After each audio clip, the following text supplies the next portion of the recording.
She had to tell the audience that she tips big because even she knows she sounds insufferable. Hey, I'm an but at least I tip. This dame probably virtue signals on the toilet. But that's not the point here. While everybody else was trying to figure out how to survive as the government told us that breathing in public could kill us, Sunny was lolling around in her big house clicking on pictures of arugula while mixing Cocoa Puffs into her Haagen-Dazs. Oh, the oppression. I wonder if she wiped down the groceries herself or had her maid do it. Everyone missed the real story, except Joe Rogan and Greg Gutfeld, who saw straight through Sunny Hostin's TV smile and ripped the curtain down like a plot twist no one ordered. Rogan brought the brain bombs, Gutfeld brought the giggles, and together they turned her polished persona into a pile of punchlines. One minute she's dishing hot takes on The View. The next she's scrambling for the exit like someone flipped the teleprompter upside down. What did they reveal? Oh, Sunny's forecast just turned stormy. They get so much hate watching and hate watching viral clips of them saying ridiculous things. I mean, it is a rabies-infested hen house. and at the same time, it seemed like the most interesting part was their audience seemed to be on my side. You know, it's almost bizarre how Sunny Hostin consistently lands on the worst possible take, like she's competing in some elite Olympic event for being wrong. Honestly, if clueless confidence were a skill you could monetize, she'd be Forbes Woman of the Year. But here's the kicker. In a world packed with experts, economists, cultural historians, and just about anyone with two brain cells to rub together, Sunny somehow manages to be the loudest voice while making the least sense. Enter Joe Rogan and Greg Gutfeld, two men who took one look at her greatest hits reel of televised nonsense and said, "Enough's enough." Hostin's obsession with race gets thrown back in her face. Today's video comes to us from Sunny Hostin. Sounds like a town. We're in Sunny Hostin. She was on PBS's Finding Your Roots, a show dedicated to researching celebrity ancestry. For context, Sunny is a staunch supporter of reparations and has made a fortune spewing nonsense about white privilege and racial justice. Well, turns out she's not as oppressed as she claims she is. She's actually the descendant of slave owners from Europe. Let's start with the Sunny Hostin time warp, the parallel universe where she lives. In this strange land, speaking over everyone else while accusing them of silencing women is considered activism. It's a magical realm where personal responsibility is oppression and smugness is a virtue. According to her, disagreeing with her logic means you're either a bigot, a misogynist, or somehow funded by big hatred. Meanwhile, her daily goal appears to be converting every panel discussion into an interpretive dance of self-righteous rage. Yeah, I saw you on The View. Yeah. Yeah, so that's been overwhelming my past couple days. Yeah, is that annoying? No. No? No, I mean, it's just, when I was on there, I really had no idea how it was going to land with the audience. So I just went in there, did my thing. I had no idea what to expect. I didn't know who Sunny Hostin was. I actually still really don't know. So I wasn't expecting necessarily for her to kind of try to ambush me in that way and attack my character. Joe Rogan called it exactly what it is: weaponized narcissism dressed up as woke commentary. Here's a woman who, on live national television, tried to rebrand middle-class Americans as closeted oppressors. She acts like eating at Applebee's is a hate crime. She once suggested that rural Americans shouldn't vote unless they could pronounce bourgeoisie without choking on irony. Rogan didn't need to do much. He just held up the mirror, and Sunny recoiled from it like it was a subpoena. Here's how she took the news. Roll it. Wow. I'm a little bit in shock. I just always thought of myself as Puerto Rican, half Puerto Rican. I didn't think I was, my family was originally from Spain and slaveholders. Yeah.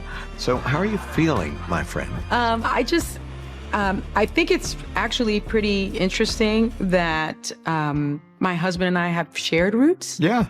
So I do appreciate that. And I think it's great for our children to know this information.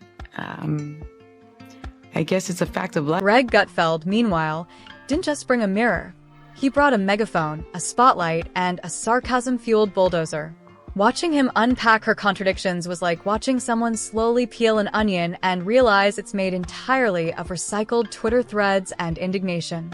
Her political commentary has all the nuance of a toddler learning about taxes. Loud, confused, and devastatingly off-base. Greg didn't need to I guess it's a fact of life that this is how some people made their living, on the backs of others. Fact of life. Interesting change of tune. For more, we go to our chief Sunny Hostin correspondent for a reaction.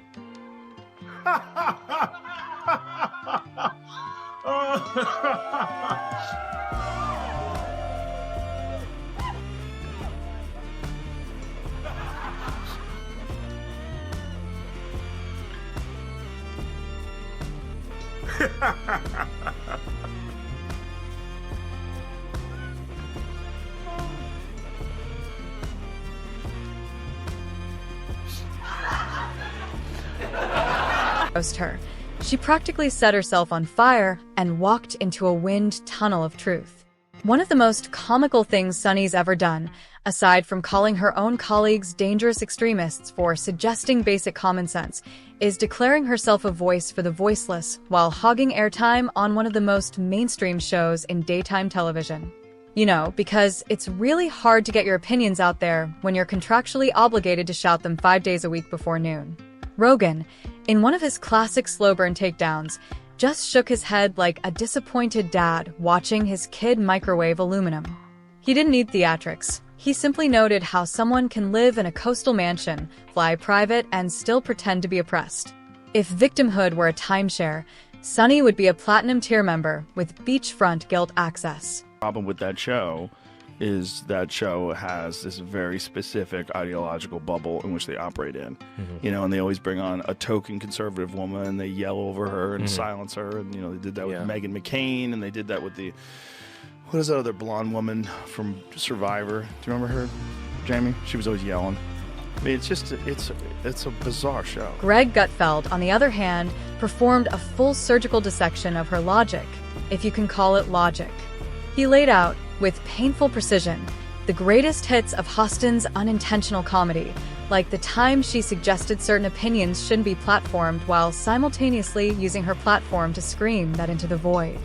That's like arguing against junk food with a cheeseburger in each hand. Greg didn't pull punches. He gave her the full roast treatment, brisket style, slow and sizzling. Sunny's worldview, if you can call it that, is like a broken GPS that constantly reroutes you toward the cliffs of insanity. Everything is a problem, everyone is a threat, and somehow, she is always the solution. Never mind that she once argued basic math was problematic because it didn't account for lived experiences. Yes, you heard that right, she tried to cancel arithmetic. Rogan almost choked laughing when someone reminded him of that gem. According to him, if feelings are math now, then 2 + 2 = my truth, and gravity should apologize. Rogan's ability to roast someone without raising his voice is what makes it so devastating. He doesn't even need to insult her.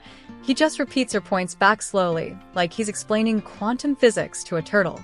And somehow, that's 10 times worse than a shout fest. Meanwhile, Gutfeld was off to the races with Sunny's magical ability to twist every cultural issue into an unrecognizable pretzel of contradictions. She can take a discussion about school lunches and find a way to blame systemic oppression. Greg described it like watching someone try to defuse a bomb with a blender. It's chaotic, loud, and ends with everyone crying. That means it's time for... Living your life and you're feeling low. You don't know what is true. You don't know what's true. So you quick flip through the channels to watch Sunny on The View. Oh my God, the stuff she says is dumb. Where the hell they get this woman from? She's a host who's always crass and lame, with lots of nonsense to proclaim. If you want a show where people know the host is stupider than you, then set your DVR to watch Sunny Hostin on The View.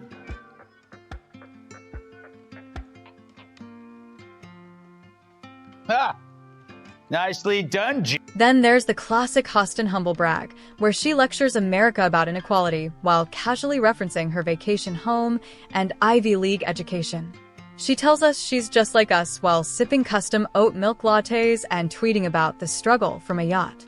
Gutfeld basically turned this contradiction into a Broadway musical. He even gave it a name, The Privileged Prophet, A Sunny Tale. And let's not forget her greatest achievement, claiming moral superiority in a group that includes Joy Behar. That's like being the designated driver at a demolition derby. Rogan compared her to a fortune cookie rewritten by Tumblr. Vague, self-righteous, and somehow allergic to nuance. Greg wasn't done, though. He pointed out the irony of Hostin criticizing misinformation while being a walking Wikipedia of unverified outrage. She's the kind of person who reads one headline, misremembers it, and then spends the next week shouting it as gospel truth while accusing others of not doing the research. Greg likened it to bringing a kazoo to a symphony and insisting your first chair violin. At one point, Sunny even said that people who disagree with her don't understand the lived Black experience. Rogan, who has interviewed more Black thinkers than Sunny has name-dropped on air, simply blinked. The level of unearned moral high ground was so high, NASA could track it from orbit. It's a very strange show, but it's fun to watch. It's just fun to watch them. It's good entertainment. Yeah. Undoubtedly. Well, they're just, it's interesting because I think Sunny is very intelligent, but she's ideologically captured. Right. I think the other ones, there's a couple of the other ones don't have to name any names, are just very dull-minded. But I think Sunny's not one of them. I think she's smart but captured. Sure, I think she came into it with an agenda. Of course. They do everything with an agenda. Yeah. Greg said it best. Sunny Hostin doesn't want equality. She wants exemption. Exemption from criticism, from debate, from consequences. She wants to play a game where she makes the rules, changes them mid-game, and then yells racist if anyone notices. It's like playing Monopoly with a toddler who keeps eating the money and crying when you ask for rent. Sunny Hostin treats discussion like a courtroom where she's the judge, jury, and also the only person allowed to talk. Rogan compared debating her to trying to teach a cat to juggle. Pointless, chaotic, and you end up with scratches. And then there's the victim cosplay, the emotional red carpet where Sunny dramatically unveils her pain whenever she gets pushed back. Every disagreement is an attack. Every question is violence, and every sarcastic joke is deeply problematic. Gutfeld roasted this, so hard it should have come with marshmallows. He described her as the human version of a fire alarm that only goes off when someone uses logic. Rogan, with his classic low-key savagery, just noted that if Sunny had her way, podcasts would be banned, books would come with sensitivity footnotes, and every dinner conversation would require a fact-checker and a therapist. He said, "In Sunny's world, intellectual diversity is dangerous, but echo chambers are safe spaces." And it's not just politics, oh no. Sunny's got hot takes on science, too. This is the woman who once implied that biology needed to be reevaluated because it didn't consider the emotional impact of facts. Greg Gutfeld had a field day with that one, calling it the academic equivalent of eating crayons and blaming the menu. Oh, I'm gonna milk this till the end of time. You're right. Anytime she says something stupid, I'm gonna go, slave owner! Exactly, because if she is shaming descendants of this, will she continue to do that when she is now one of them? And it is funny. She's so wrapped up in identity, and she had no idea who she was. In what universe does someone think you can challenge science by tweeting about feelings? Sunny does. And if you dare ask for a source, she'll accuse you of tone policing while lighting your credibility on fire. Gutfeld suggested her next book should be titled Gaslight, the memoir, complete with a foreword written in all caps. Rogan's final roast came down to one damning observation. Sunny isn't having conversations. She's holding ideological hostage negotiations. Disagree, and you're evil. Question, and you're canceled. Laugh, and you're branded a threat to democracy. It's an environment so sterile even bacteria would get offended. Sunny Hostin's television legacy won't be her eloquence or insight. It'll be the sheer volume of unintentional comedy she produced while trying to sound profound. Joe Rogan and Greg Gutfeld just held up the mirror. And it turns out the emperor wasn't wearing clothes. She was just wrapped in righteous indignation and hoping nobody would notice the hypocrisy peeking out from under the hemline. They didn't just destroy Sunny Hostin. They audited her worldview, exposed the bouncing checks of logic, repossessed her moral high ground, and left behind only a pile of sound bites drenched in contradictions. And they did it all while laughing, because sometimes the only way to handle absurdity is to mock it into submission. And for those keeping score at home, 2 podcast mics, 1 Fox News mug, 0 rebuttals, and a sunny disposition completely turned to shade. People have to wonder, where does Sunny Hostin get her opinions? Yeah. Like you said, and it's obviously from her husband. She has to tell her what to say on The View, because without it, she's got nothing up there. She's not very bright. But the problem with her is that she went full racist. She injected skin color into a fairly generic behavior seen in all spouses, regardless of skin color. People marry, they listen to each other, they have something in common with them, they share their political views. She just didn't want to upset her husband by saying her husband makes her do everything, and then she'd have to accuse him of being a racist. Because if he told her that this is what white women do, then he's a racist. She'll complain about tone, then follow it up with the emotional equivalent of a sledgehammer wrapped in smugness. Gutfeld noted she's the only person who could make sunshine feel condescending, like a glare disguised as a compliment. Their takedown wasn't personal, it was structural. They took apart her ideological scaffolding, point by shaky point. When someone builds their credibility entirely on outrage and buzzwords, it only takes a light breeze of common sense to bring the whole tower crashing down. At the end of the day, Sunny Hostin's arguments don't collapse under pressure. They evaporate under scrutiny. Rogan and Gutfeld didn't destroy her with venom or vitriol. They used a far more powerful weapon, clarity. And in Sunny's universe, that's the deadliest offense of all.